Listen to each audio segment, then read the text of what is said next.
Ким эл үчүн иштеди, ким жөн гана убакыт өткөрүп, кимдер менен иштешебиз, кимдер менен коштошорубуз облустук коллегаларда айтылат. Урматтуу кесиптештер, биз жалпы мамлекеттеги жогорку кеңешке дагы, элге дагы отчетторду бердик.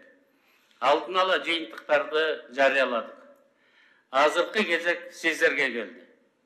Сиздерди 3 күнгө чакырганбыз. Губернатор, акимдердин отчет алып атабыз. Мага менин 3 орун басарым жетектеген комиссия алдын ала жыйынтыктарын тааныштырышты. Кимдер менен иштешебиз, кимдер менен коштошорубуз облустук коллегаларда айтылат. Мындан ары президенттин, өкмөттүн ыйгарым укуктуу өкүлдөрү акимдер менен биргеликте айыл өкмөттөрдөн отчетторду алыңыздар. Ким эл үчүн иштеди, ким жөн гана убакыт өткөрүп жүрдү. Жерди трансформациялап, жанталашып, сатып, байып кетти. Айыл өкмөттөрдүн арасынан кимди сыйлыктарга көрсөтөсүңөр, анын ичинде өзүңөрдүн замдарыңар да бар, аппараттын кызматкерлери дагы. Кимди кызматтан аласыңар, сунуштарды бересиздер. Ошондой эле бүгүн сиздер менен отчет менен ууда эле кийинки жылга пландарды карап талкуулайбыз. Ким эмне кылат, кандай натыйжаларды көрсөтөт, бекитип беребиз. Эртең 6 күнү биз 2023 жылга өкмөттүн планында жана сиздердин сунуштарыңыздарды каржылык булактары менен бекемдөө үчүн финансылык институттардын баарын чакырабыз. РКФР, Кыргыз Өзбек, Кыргыз Венгер, туризм, кепилдик фонддорун, Кыргыз индустрия, РСК, Айылбанк, керемет мамлекеттик банктарды дагы аларды да угабыз, жана сиздердин сунуштарыңыз менен аларды бирдиктүү тармакта иштегендей кылабыз. Андан тышкары, үлгү катары элдин деми менен алга кадам коомдук бирикмесинин тажрыйбасын сиздерге тааныштырып беришет. Демек биз муну биринчи жолу ушундай деңгээлде ири иш-чараны акыркы убактарда уюштуруп жатабыз. Ар бир жетекчиден отчет жана планды талап кылып жатабыз. Мындан ары бул жакшы бир салтка айланыш керек.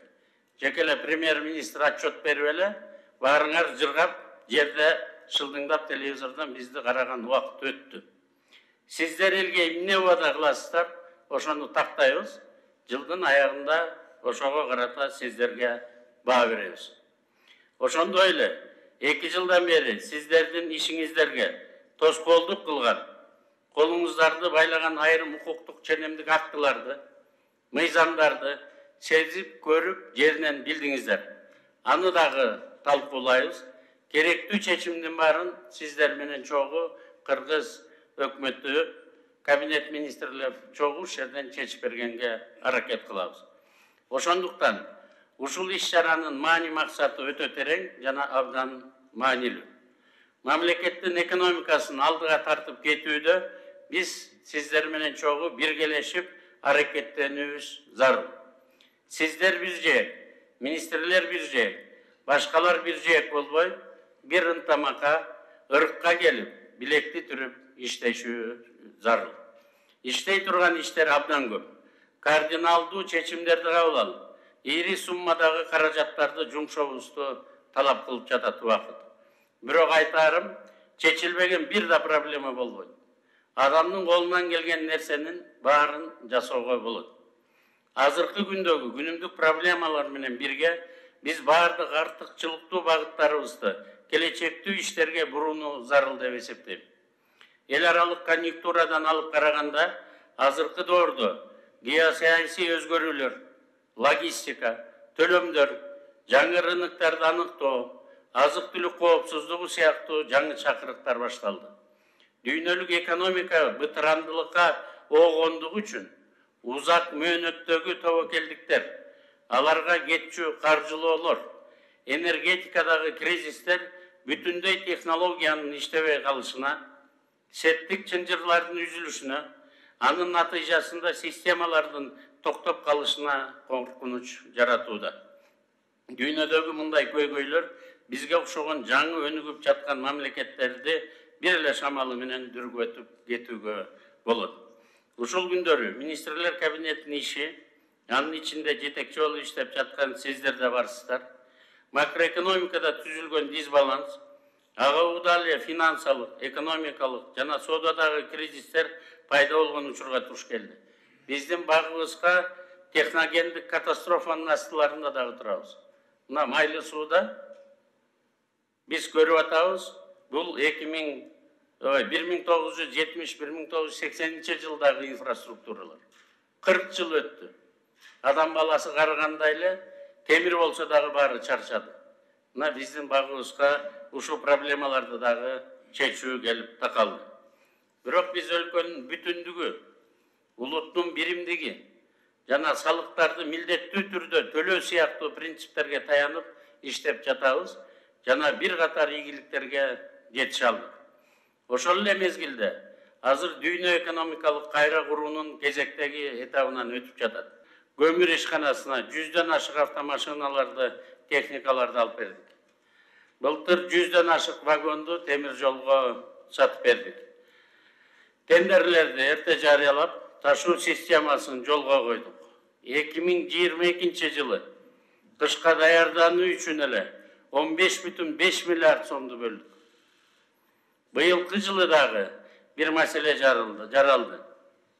20 градустук суукка чыдабай, жылытуу тутумдарын эскиргени, система чоң нагрузкаларды көтөрө албай, тынчсыздандырууну жаратты.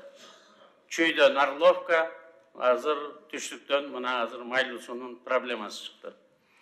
Ачык жерлердеги вазазаборлордо суу тоңуп жатты. Мен 3 күндөн бери кыдырып, бүт ачык суулардын жерлеринен көрүп келдим, ушу вазазаборлорду. Биз кийинки жылга бул проблеманы чечүүнүн үстүнөн иштерди алып барышыбыз керек. Эл ичкен суулардын тутумдарын жердин астынан алчудай кылыш керек. Насосторду коюш керек. Биз аларга каражаттарды республикалык бюджеттен жана жергиликтүү бюджеттен караштырышыбыз зарыл. Быйыл ичүүчү сууга болгон тарифтердин саясатын өзгөртүүгө муктажбыз. Майлы суу шаарындагы абалды көрүп турасыздар. Муниципалитет курулмаларды тейлей албай калды. Анткени тариф абдан төмөн. Өзүн өзү актабай жатат. Ичүүчү сууга болгон тарифтик өздүк наркын аныктоо боюнча методикалык сунуштарды, жоболорду, укуктук документтерди тезинен даярдоо зарыл. Суунун 1 куб метрине 1000 литрге Бишкектин бир жашоочусу 5,38 тыйын төлөйт. Ал эми анын өздүк наркы 7,70 тыйын.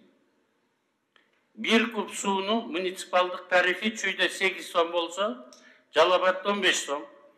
Бирок айрым райондордо өзгөндө 39 сомго чейин коюлган. Элдер өзлөрү инициатива көтөрүп, EBRD'den кредит алып, өзүнүн таза суу проблемасын жергиликтүү бийликтегилер ушинтип чечип атат.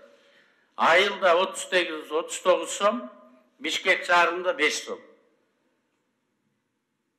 Пластикалык бутылкадагы жарым литр суунун баасы 15 сом. Супермаркеттерде 21 сом, 30 сомдон 40 сомго чейин. Ал эми кранда канчалаган куб сууну агызып колдонуп жатканыбыз үчүн эч ким татыктуу акчасын төлөгөн жок. Ушундан проблемалардын баары чыгып жатат. Биз унутпашыбыз керек, Кудайдын астында дагы суунун сурагы болот.